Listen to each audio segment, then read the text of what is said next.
বাটা মাছ বাংলাদেশে খুব পরিচিত একটা মাছ এবং কি এই বাটা মাছের গ্রোথ কিন্তু খুব ফাস্ট আসে এবং কি বাটা মাছ মিশ্র মাছ চাষে খুব দ্রুত সময় রেজাল্ট দেয়, যার কারণে বাংলাদেশে সচরাচর সব এলাকাতে কিন্তু বাটা মাছ চাষ হয়ে থাকে। এই বাটা মাছ চাষের বেশ কিছু সুবিধা আছে এবং কি বাটা মাছ চাষের ক্ষেত্রে বেশ কিছু নিয়ম কানুন মেনে মাছ চাষ করতে হয়, সেই সম্পর্কে আজকে আলোচনা করার চেষ্টা করবো।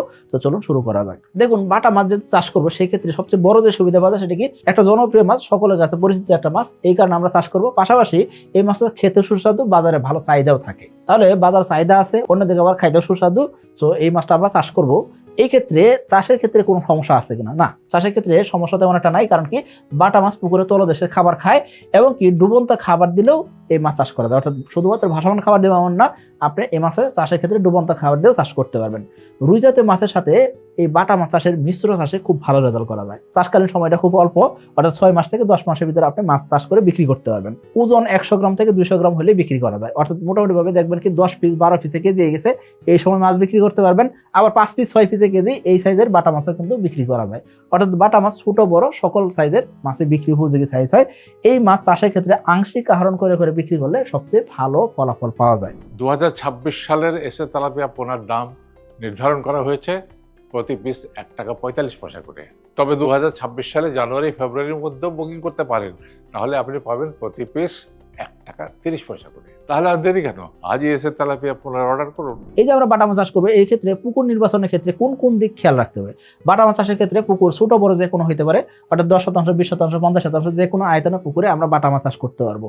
এই বাটা মাছ চাষের ক্ষেত্রে 4 ফিট থেকে 8 ফিট পানি হলে সবচেয়ে ভালো হয়। অর্থাৎ আদর্শ পানির গভীরতা হলেই বাটা মাছ চাষের জন্য সবচেয়ে উপযোগী পরিবেশ কাউন্ট করা যায়। এই বাটা মাছ চাষ করবো সেক্ষেত্রে কিভাবে পুকুরটাকে প্রস্তুত করব?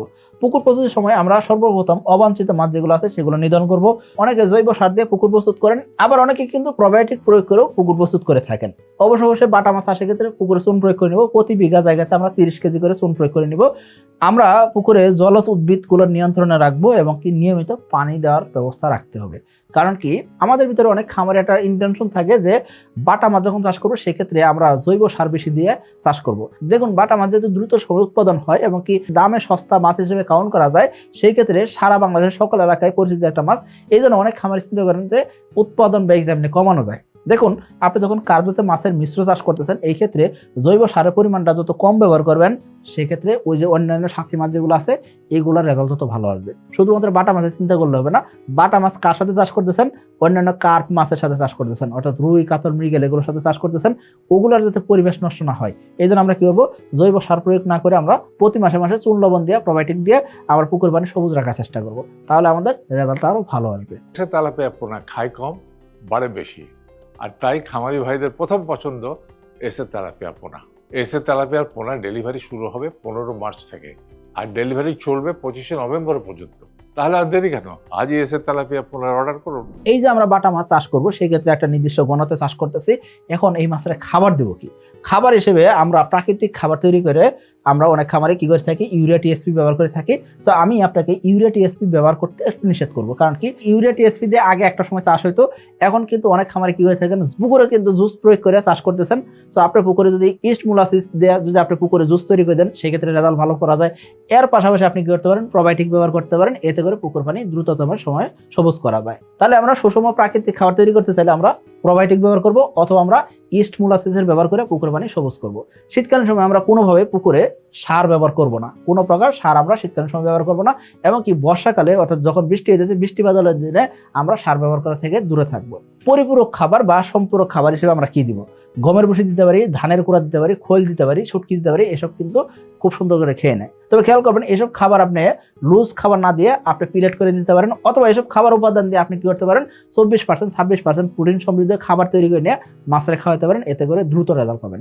যেহেতু আপনার পুকুরে কার্যত মাছের ভিতরে বাটা মাছ দিচ্ছেন, সেক্ষেত্রে অন্য মাছের যাতে ডিস্টার্ব না হয়, অন্য মাছের পুকুরের পরিবেশ যাতে নষ্ট না হয়, এদিকে খেয়াল করতে হবে। শুধুমাত্র গমের ভুসি ধানের কুড়া খোল দিয়ে যদি আমরা মাছ চাষ করতে যাই, সেক্ষেত্রে পুকুরের পরিবেশ নষ্ট হওয়ার একটা চান্স থাকে। আশা করি বুঝতে পারছেন। সো এই যে বাটা মাছ যখন চাষ করবেন, সেক্ষেত্রে আপনি চাইলে কিন্তু কিনা খাবার কমার্শিয়াল ফিড দিয়েও চাষ করতে পারবেন। এই বাটা মাছ চাষের ক্ষেত্রে আমরা কি করবেন, মাছ যখন ছোট থাকে তখন 3 থেকে 5% খাবার দিতে হয়, অর্থাৎ 100 কেজি মাছের জন্য 3 কেজি থেকে 5 কেজি খাবার দিতে হবে। শুধুমাত্র বাটার কথা বলতেছি। যখন মাছ বড় হবে তখন 2 থেকে 3%, অর্থাৎ মাছের ওজন মোটামুটি 100 গ্রাম প্লাস ওজন হয়ে গেছে, তখন আমরা 3%-এর আশেপাশে খাবার দিতে পারি। অর্থাৎ 100 কেজি বাটা মাছের জন্য আমরা 3 কেজি খাবার দিলেই এনাফ। 2026 সালের এসে তেলাপিয়ার পোনার দাম নির্ধারণ করা হয়েছে 1 টাকা 45 পয়সা পিস। তবে জানুয়ারি ও ফেব্রুয়ারি মাসের মধ্যে এসে তেলাপিয়ার পোনা বুকিং করলেই পাচ্ছেন প্রতি পিস 1 টাকা 30 পয়সা দামে। অফার মূল্যে এসে তেলাপিয়ার পোনা বুকিং করতে আজই যোগাযোগ করুন কোম্পানির নাম্বারে। এখন আসেন এই বাটা মাছ চাষের ক্ষেত্রে কি কি সমস্যা হইতে পারে।